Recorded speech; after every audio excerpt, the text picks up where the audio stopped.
Hello mes amis, karibu cyane muri cya kiganiro Rwanda donc musanzwe mukunda cyane. Muri kumwe na Franck muri studio ya Fresh TV. Ku munsi hejuru twabateguriye ibintu bitandukanye kandi biryoshye. Tukaba twabateguriye Boulette végétarienne, moelleuse et croustillante. Ngira ngo amajambo araza kubagora gatonya ariko ni kugira ngo tubandanye tubategura bivanye iyo turiko turaje. Turiko turakoresha na byose ibindi turaza gukoresha ibiraya. Kurumva ko twahise yuko ni boulette ya pomme de terre. Turaza gushiramo iyi bayita curcuma, iyi ni poivre noir, iyi ni paprika, iyi ni piment, iyi ni ail ariyo tungurusumu, iyi ni farine, aya n'amagi, iyi ni carotte, iyi ni persil, iyi ni celery. Ibi nivyo biza kuba bisa n'ibigize recette yacu.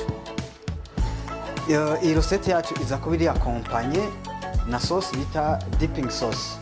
Dipping sauce nayo iza kuba igizwe n'amata ya yaourt nature. Tukaza gushiramo ail, dushiremo na persil kugira ngo kara cyangwa deco ize kuba imeze neza cyane. Donc ubu rero tugomba tugende mu gikorwa nyezina, tugire mise en place yacu yo gushira ku ziko kugira ngo ibikorwa bitangure. Ibintu navyo zo gukoresha ibirandi zo kubihisha cyane. Turaza kugira demi-cuit, carotte kwa kundi nayo nyene za kuri demi-cuit, hanyuma cha tubirapa kugira ngo ibintu tubitunganye neza. Cha dutegura rero boulette yacu végétarienne. Karibu cyane tubandanye rero turyoherwa namwe. Ubu rero tugomba dutegure ibiraya byacu. Turashira ko kuri fourneau cyangwa kuri four. Et puis turategura les pommes de terre zacu. Tugomba tubikatemo kabiri kugira ngo donc bize kumera nk'ibinyaruka gusha. Kuko nababwiye yuko ntitubihisha cyane. Bitegereza kuba demi-cuit.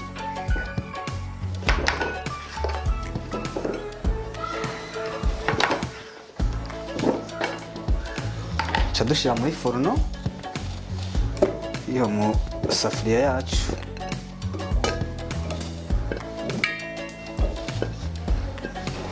Cha dushira muri ya safuriya yacu. Rero mu kurindira ko ibiraya byacu biba birasha, twamace tuba turategura carotte nazo tuzigire demi-cuit. Nkuko nababwiye azanye turazemensa gato kugira ngo zinyaruke.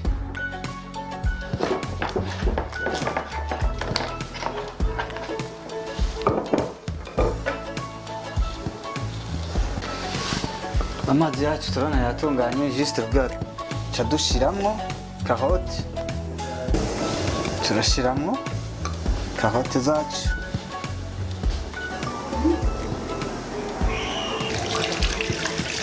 Mu gikoni tugeza kugira isuku.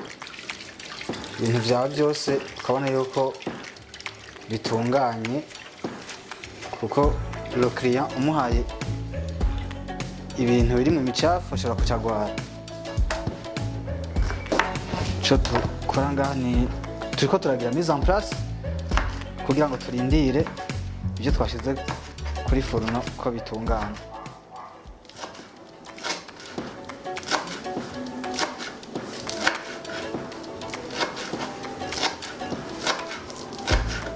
Nabwiye ko iyi ni mise en place rero turiko turategura ko nitwaca tugomba twicaye. Ushobora raba ibindi bigezeho kugira ngo ibikorwa bigende neza. Turabandanya na persil, turazoza.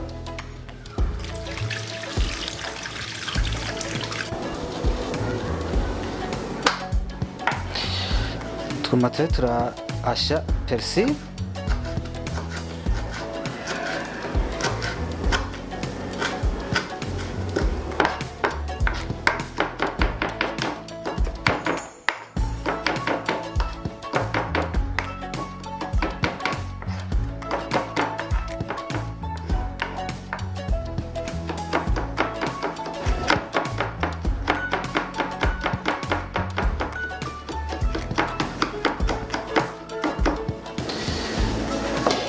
ko ikaroti zacu ziratunganye, ko twabwiye ko turagira demi cuit bitubihisha ibintu.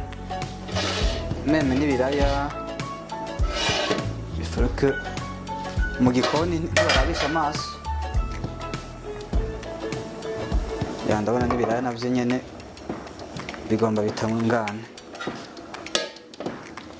Iyi turaca tumera nk'abayizimije furno yacu ya mbere.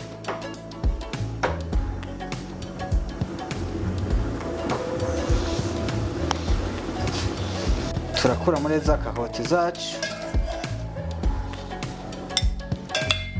kugira ngo ce tuzirapa dutangura akazi.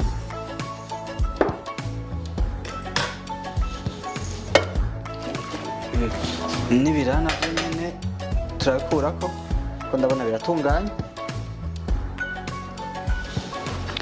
Igikorwa rero gikurikira tugomba turape bya biraya byacu. Ndabona twagize demi cuit, ndashobora kubereka.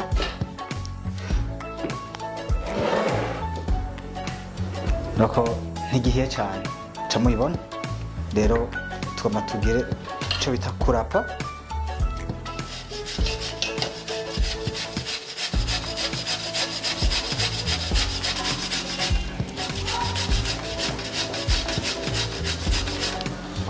Ndabona c'est bon, biravyahiye neza cyane.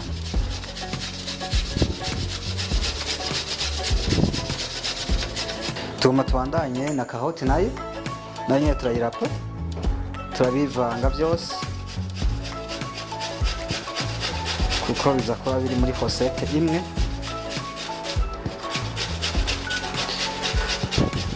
Ngira muravyumva ndiko ndarapa yuko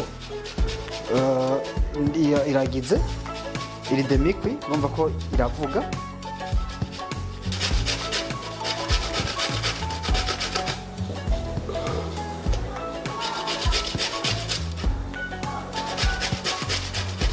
Ubu rero tugomba dutangure kwasizona.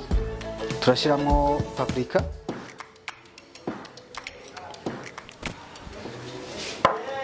twongere dushiremo poivre noire,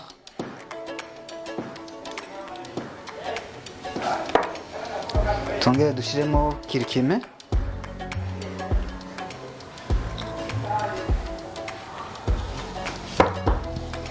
twongere dushiremo aye,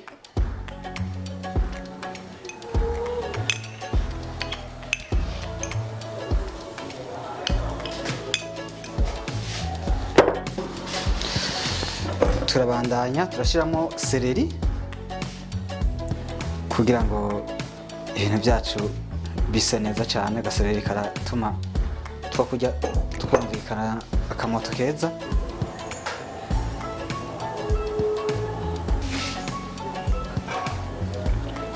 Iyi ni farine, juste un peu de farine kugira ngo se kumera nk'ibifatanye. Et puis on termine par les œufs.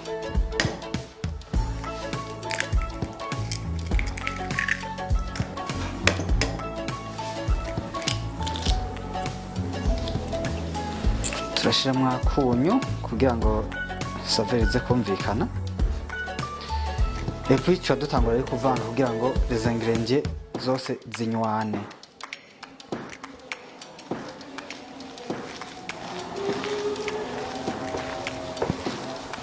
Ingrédients zose zashoboye kuba représentées.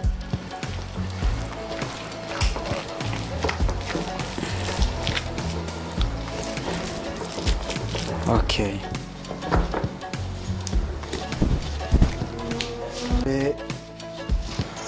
Farine yacu yo tuza gutarampamo izi boulette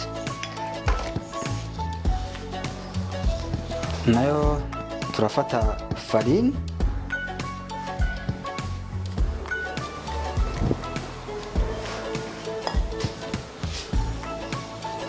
tuvangemo na kirikime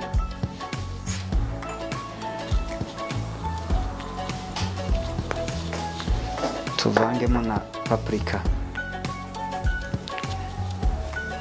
kugira ngo ize kuduha kurere y'inyama isa neza cyane. Canca nkora camvanga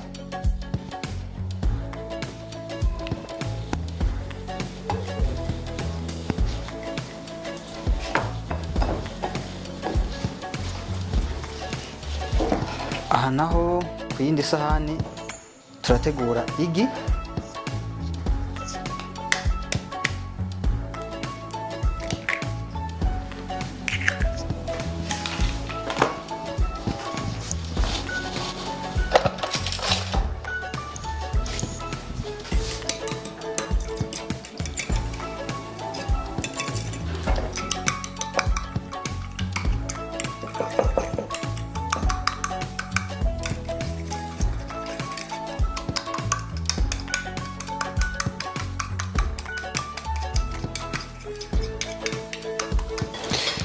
Aha rero tugomba dutangure gutegura za boulette zacu, tuzihe iforoma, hanyuma cyo dushyira ku ipanu yacu, hanyuma rosette zoba igomba itungane, tuzakuba dusigaje gukora dipping sauce yacu, cyo duserva notre client hariya ko baraturindiriye. Okay, rero tugomba gutegura boulette yacu.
Igikorwa kigezweho twamba dushire notre boulette muri mu ipanu, amavuta yashushe turashiramo na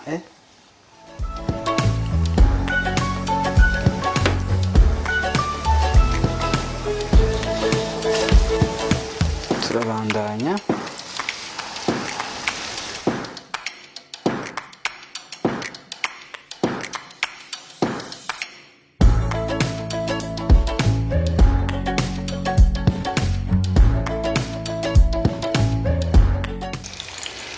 Juste urabona ko couleur isa neza.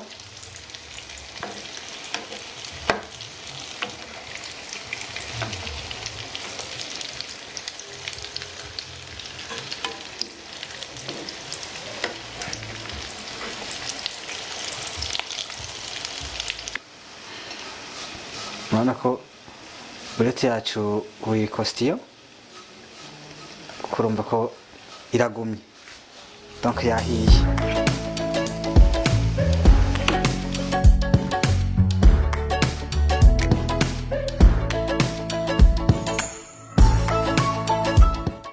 Ubu rero tugomba dutegure dipping sauce. Turafata yaourt nature yacu,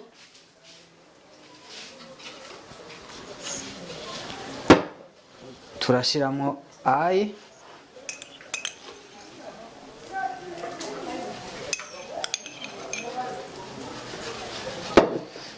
turashiramo agapersile,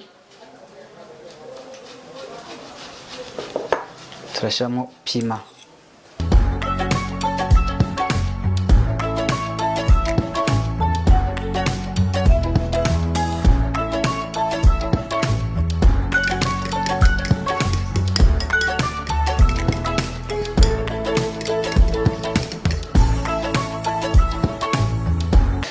Hacaba twateguye akaboro, dushiramo dipping sauce juste un peu yo gukoresha sa boulette.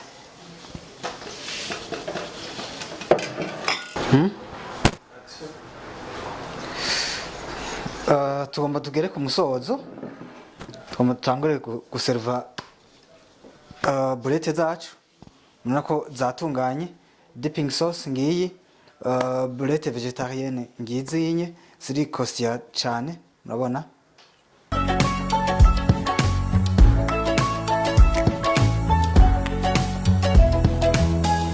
Bakunzi ba Fresh TV, murabona igikorwa cyatuzindikanye ni iki. Notre boulette ziri végétarienne ku bantu batarya inyama.